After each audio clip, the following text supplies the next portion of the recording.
cette autorité régalienne et non à l'individu Paul Biya. Parce que si c'est l'individu Paul Biya, ça c'est autre chose. Mais je pense qu'elle parle précisément du chef de l'État, de ce dernier recours dans la République qui est le président de la République. Après les explications que vous donnez, Aristide Monod, est-ce que vous êtes convaincu des explications que donne le professeur Aboya Manasseh sur le don du président de la République en ce qui concerne le projet autoroutier Yaoundé-Simalène? Permettez-moi déjà de récupérer mon deuxième tour de parole sur le premier sujet, parce qu'il y a quelques éléments à apporter. Le premier élément, c'est à la suite de la chute du grand frère Edmond, qui a parlé de la grâce présidentielle dans un ton purement affectif, comme si c'était une supplication. Moi, j'aimerais dire que tout simplement que ceux qui sont pris dans le cadre des marches de 2020 ne sont pas dans une situation commanderesse. Ce n'est pas une sollicitude, c'est un droit. Ils doivent être dehors. Le professeur Fougué doit être dehors. Bibou Nissak dehors. Salomon Béat dehors. Parce que si on laisse passer l'illusion de la supplication, c'est comme si le président de la République était dans son droit, ou alors l'appareil judiciaire était dans son droit. Il faut libérer ces gens. Deuxième chose, par honnêteté, et aussi pour donner un visage à la politique au Cameroun, j'aimerais confirmer que le professeur Aboya Manasseh s'est toujours investi, depuis l'arrestation du professeur Fougué, d'accompagner tous ces étudiants. Tous ces étudiants, il faut le dire.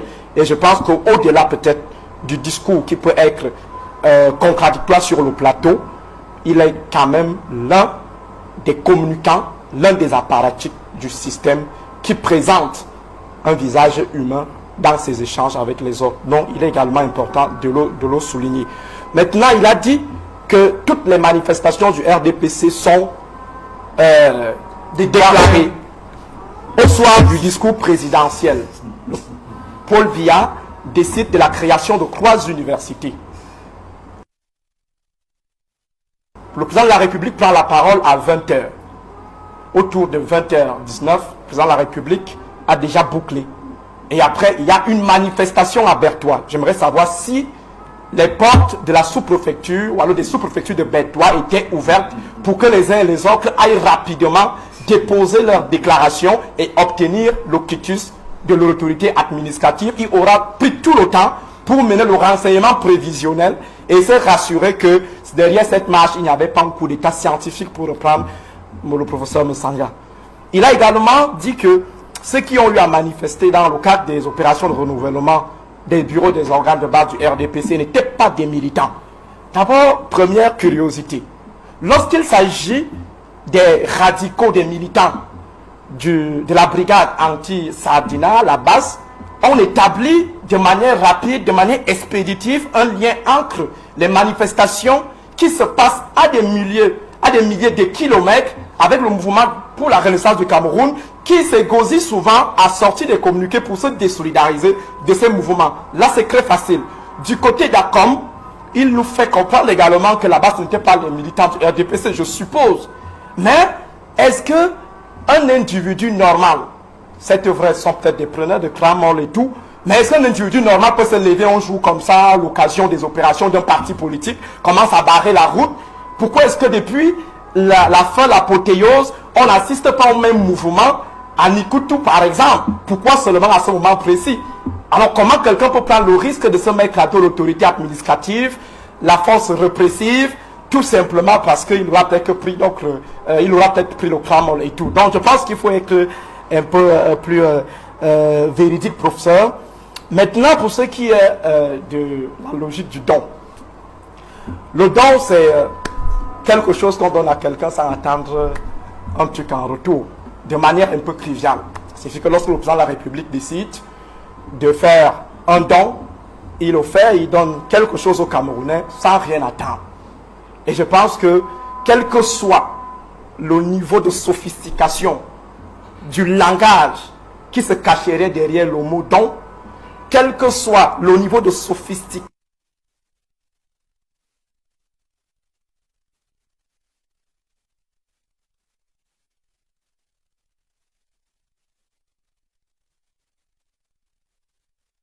diversification de l'analyse sémantique.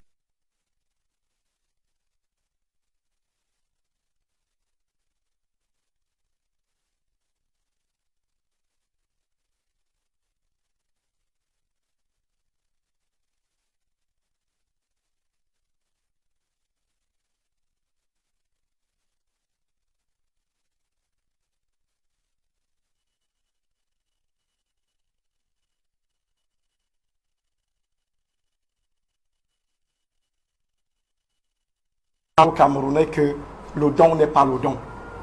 C'est-à-dire que ce n'est pas quelque chose qu'on donne gratuitement et qu'on sort de sa propre poche. Et je pense que la difficulté qu'éprouve le professeur Aboya à justifier, à expliquer cette incurie, cette imposture, c'est tout simplement parce qu'à un moment donné, on veut toujours utiliser la logique de don pour faire prévaloir la logique du contre-don. C'est-à-dire lorsqu'on donne, on attend qu'il y ait un truc en retour.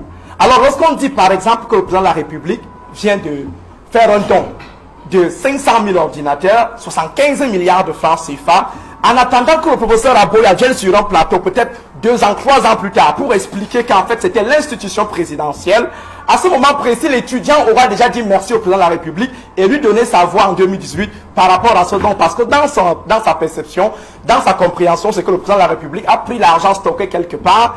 Il est fonctionnaire depuis 1960, donc forcément il a accumulé assez. Et il sort dans 75 milliards pour aider les Camerounais.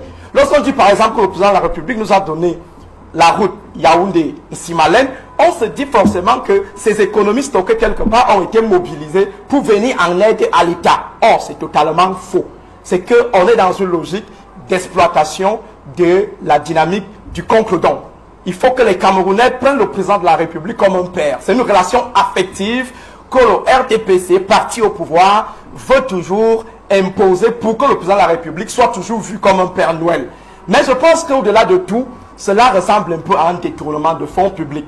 Pourquoi? Détournement parce qu'il est incompréhensible qu'un projet financé par les Camerounais, qu'on estime plus tard que c'était un projet qui avait été financé par les proches du président de la République. Ça veut dire qu'il y a un détournement de l'initiative ou alors du projet et des fonds des Camerounais qui sont déployés pour réaliser une politique publique et mettre ça dans le compte du président de la République. Donc il y a une tentative de détournement. Pour revenir toujours au professeur Moussanga, je suis convaincu que s'il avait été là, il aurait mobilisé la logique du coup d'état scientifique qui vise à faire en sorte que le président de la République soit perçu par l'opinion comme un méchant, comme quelqu'un qui n'est pas toujours en droite ligne. Parce que je ne suis pas convaincu que c'est le président de la République qui a demandé à Keïta d'aller parler de la logique de don.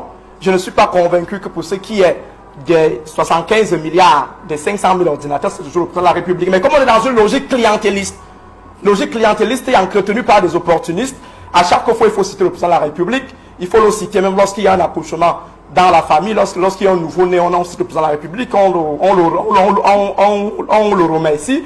En fait, c'est une manière, c'est toujours la logique du corbeau et du renard. C'est-à-dire que des gens font des efforts pour toujours dire au président qu'il a une belle voix, il a un beau plumage, et en retour, ils attendent toujours qu'il lâche le fromage pour qu'il s'en accapare, et basta. Et après, lorsqu'il va falloir demander les comptes, c'est tout le monde qui viendra, après le départ du président de la République, venir dire qu'il n'était pas d'accord avec lui, faire comme les ministres du Feu Mobutu, et tout. Donc je pense qu'il faut que nous soyons assez clairs. Le président de la République n'a aucun moyen, n'a pas assez de sous, il n'a pas des entreprises connues qui puissent lui donner les sous de sorte qu'il puisse financer un projet de 75 milliards de francs CFA. Et je rappelle que le journal Jeune Afrique avait révélé que le président de la République était l'un des présidents au salaire très bas, il parlait de 131 000 francs CFA. Alors, comment quelqu'un qui touche donc 131 000 francs CFA peut se retrouver dans des projets, dans des projets de dons assez faramineux, n'a-t-il pas une famille, et ainsi de suite. Donc, je pense que c'est tout simplement une certaine imposture, une certaine incurie qu'il faudra peut-être déconstruire côté opposition, faire des efforts de faire comprendre aux populations que le président de la République n'est pas un humanitaire, le président de la République ne gère pas une ONG, il gère un État. Le président de la République n'a pas affaire aux réfugiés, aux sinistrés pour leur apporter des dons à chaque fois. Nous ne commandons absolument rien au chef de l'État. On lui demande tout simplement de prendre notre argent, l'argent produit par des impôts, l'argent généré par nos ressources, qu'il prenne cet argent et qu'il nous construise des routes et qu'il laisse son argent en paix. On n'a pas besoin de son argent, on a juste besoin qu'il mette en exécution les projets qui ont été votés par ceux qui sont présumés représentants du peuple et qu'il utilise l'argent qui est l'argent du trésor public. Nous ne sommes pas des sinistrés, nous ne sommes pas des réfugiés ici au Cameroun. Il n'y a pas une relation de donateur et de bénéficiaire.